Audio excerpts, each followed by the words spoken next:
नमस्कार दोस्तों, उम्मीद है आप अच्छे होंगे। दोस्तों आज अपने पास एक पैनासोनिक कंपनी का एक माइक्रोवेव रिपेयर होने के लिए आया है और इसमें प्रॉब्लम ये है कि इसमें माइक्रो मोड पे ये काम नहीं कर रहा है। हालांकि ग्रिल और कॉम्बिनेशन मोड पे ये काम कर रहा है, लेकिन ग्रिल मोड पे इसका ये काम नहीं कर रहा है। तो हमने इसको चेक किया, तो जैसे इसको यहाँ पे मैंने ये टाइम वगैरह डाल दिया है, आप देख पा रहे होंगे 7 मिनट 48 सेकंड का टाइम डाल दिया है। और मैं इसको जैसे ही ऑन करता हूँ, ये ऑन की कमांड दी मैंने, लेकिन इधर देखना करंट ये ले रहा 24 एम्पियर, जबकि ये 24 एम्पियर करंट नहीं लेना चाहिए। लगभग 7, 8, 9, 10 एम्पियर तक करंट लेना चाहिए। और थोड़ी देर के बाद में इसका ट्रांसफार्मर जो है वो आप देखना हीट हो जाता है और बहुत ज़्यादा धुआं देने लगता है। अभी देखते हैं इसमें क्या प्रॉब्लम है। अभी देखना, इसको चलते लगभग आधा मिनट का समय हुआ है और इसका ट्रांसफार्मर बहुत ज़्यादा हीट दे रहा है और मैग्नेट बना रहा है। देखो मैग्नेट बना रहा है, लेकिन ये धुआं देने लग गया। मैं इसको ऑफ कर देता हूँ। आप देख पा रहे होंगे बहुत ज़्यादा धुआं देने लगा है ये। तो इसका मतलब क्या कारण हो सकता है? अगर माइक्रोवेव में ये ट्रांसफार्मर बहुत ज़्यादा हीट हो रहा है या धुआं दे रहा है, तो क्या रीज़न हो सकता है वो मैं बताता हूँ। देखिए, सबसे पहले तो आप इसकी जो मैग्नेटॉन पे ये सप्लाई जा रही है, इसको निकाल दीजिए। हो सकता है अगर मैग्नेटॉन शॉर्ट हुई तो भी ट्रांसफार्मर अपना हिट होगा। तो मैंने मैग्नेटॉन के कनेक्शन मैंने डिस्कनेक्ट कर दिए हैं। सबसे पहला तो काम यही करेंगे और फिर से अपन इसको चला के देखेंगे कि इतना ही एम्पियर ले रहा है क्या। अगर उतना ही एम्पियर ले रहा है, सेम 24-25 एम्पियर ही ले रहा है, तो इसका मतलब मैग्नेटॉन का फॉल्ट नहीं था वो। अब बचा या तो ट्रांसफार्मर का, या इस डायोड का, या कैपेसिटर का। तो अपन स्टेप बाय स्टेप हर चीज़ करके आपको दिखाएंगे। फिर से मैं इसको कमांड दे रहा हूँ, ये मैंने कमांड दी, आप देख पा रहे होंगे, और ये उतना ही करंट ले रहा है। 18 पे आ गया है, इसका मतलब अभी भी ये ओवर एम्पियर ले रहा है, ज़्यादा एम्पियर ले रहा है। और ट्रांसफार्मर फिर से धुआं देने लग गया है, तो मैं इसको ऑफ कर देता हूँ। देखिए ये ट्रांसफार्मर धुआं देने लगा है बहुत ज़्यादा।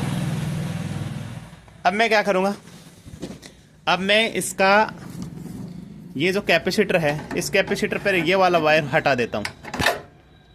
ये वायर हटा दिया मैंने। अब चला के देखूंगा। देखिए एक बार ये धुआं दे रहा है, ये एक बार धुआं देना बंद कर दे, उसके बाद में अपन इसको चला के देखेंगे।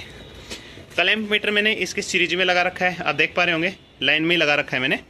और फिर से मैं इसको कमांड देता हूँ। ये मैंने कमांड दी और इधर करंट आ गया है मेरा 3 एम्पियर। इसका मतलब अपना ये जो आपका कैपेसिटर है, ये कैपेसिटर आपका शॉर्ट हो चुका है। इस कैपेसिटर को अपन बदलेंगे और उसके बाद में देखते हैं कि ये बिल्कुल प्रॉपर तरीके से काम करता है या नहीं करता है।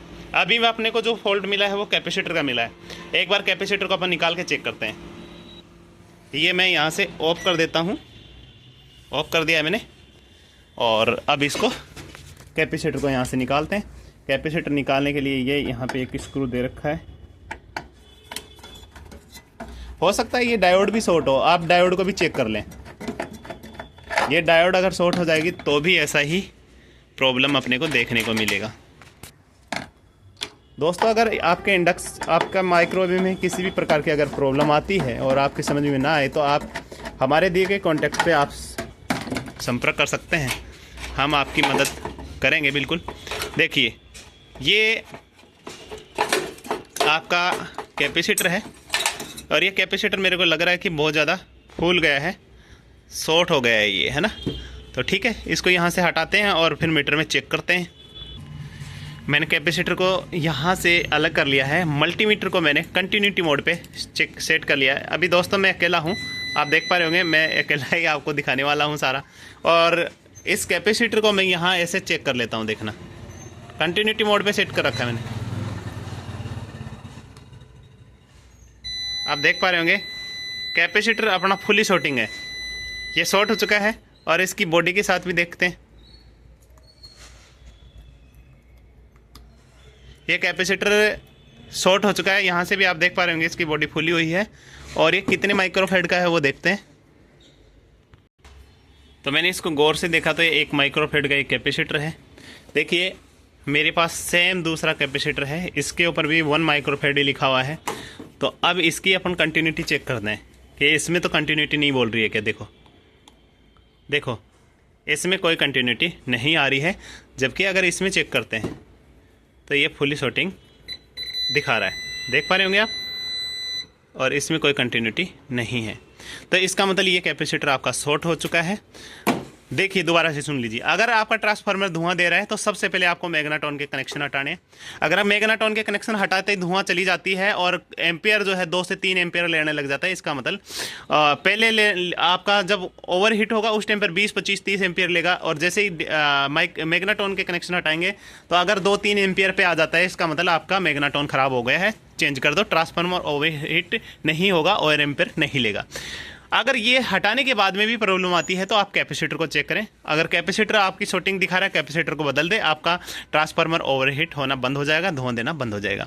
अगर कैपेसिटर सही है उसके बाद में भी ओवरहीट हो रहा है, तो अभी आपको जो डायोड दिखाई थी मैंने, ये तो सही डायोड है मेरे पास एक, और इसकी जो निकाली थी वो मैं देखता हूँ, वो इधर गिर गई है, ये रही।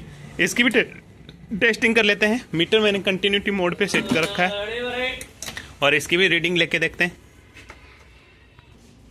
ये कोई कंटिन्यूटी नहीं दिखा रहा है। मैं डायोड मोड पे भी इसको सेट करके दिखा देता हूँ आपको। ये डायोड मोड पे सेट कर लिया मीटर को मैंने, डायोड मोड पे भी कोई वैल्यू नहीं दिखा रहा है, यानी कि ये शॉर्टिंग नहीं दिखाना चाहिए। तो ये बिल्कुल ओके है। अपनी कैपेसिटर चेंज करके देखते हैं। देखिए मैंने नए कैपेसिटर के साथ कनेक्शन कर दिए हैं। एक तार इधर लगा दिया है, एक ये वाला इधर लगा दिया है। ये डायोड जो है ये बॉडी के साथ कनेक्ट करें। बॉडी के साथ कनेक्ट नहीं करोगे तो ये काम नहीं करेगा। कई बार क्या होता है कि डायोड नहीं लगाना भूल जाते हैं, तो ये काम करेगा ही नहीं, ध्यान रखना।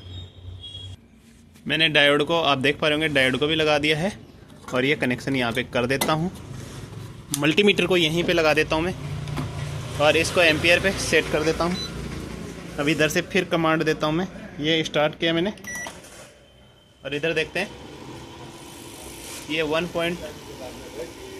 3.9 एम्पियर करंट ले रहा है और चेक करके देखते हैं कि ये अंदर से हीटिंग कर रहा है या नहीं कर रहा है। तो इसको चलते चलते लगभग 1 मिनट का समय हो गया है। करंट ले रहा है 3.8 एम्पियर। ओनली फॉर ये माइक्रो मोड पे चल रहा है। इसको खोल के देखते हैं कि ये हीट कर रहा है या नहीं कर रहा है। तो आप देख पा रहे होंगे ये पानी बहुत ज़्यादा गर्म हो चुका है, प्रॉपर तरीके से काम करने लगा है। इसका मतलब ये हुआ कि इसमें जो प्रॉब्लम थी वो ओनली फॉर कैपेसिटर की थी। इसका डायोड भी ओके था और मैग्नेट्रॉन भी ओके थी और ट्रांसफार्मर भी ओके था। उम्मीद है दोस्तों वीडियो पसंद आया होगा। पसंद आए तो वीडियो को लाइक, शेयर, सब्सक्राइब जरूर करें। थैंक यू दोस्तों, मिलते हैं नेक्स्ट वीडियो में। अगर एक चीज़ और बता देता हूँ मैं, अगर ये अभी भी हीट नहीं करता तो आपको मैग्नेट्रॉन चेंज करनी पड़ती, लेकिन ये जैसे ही अपने लगाया है तो ये काम करने लगा है, तो मैग्नेट्रॉन ओके है, कोई दिक्कत नहीं है।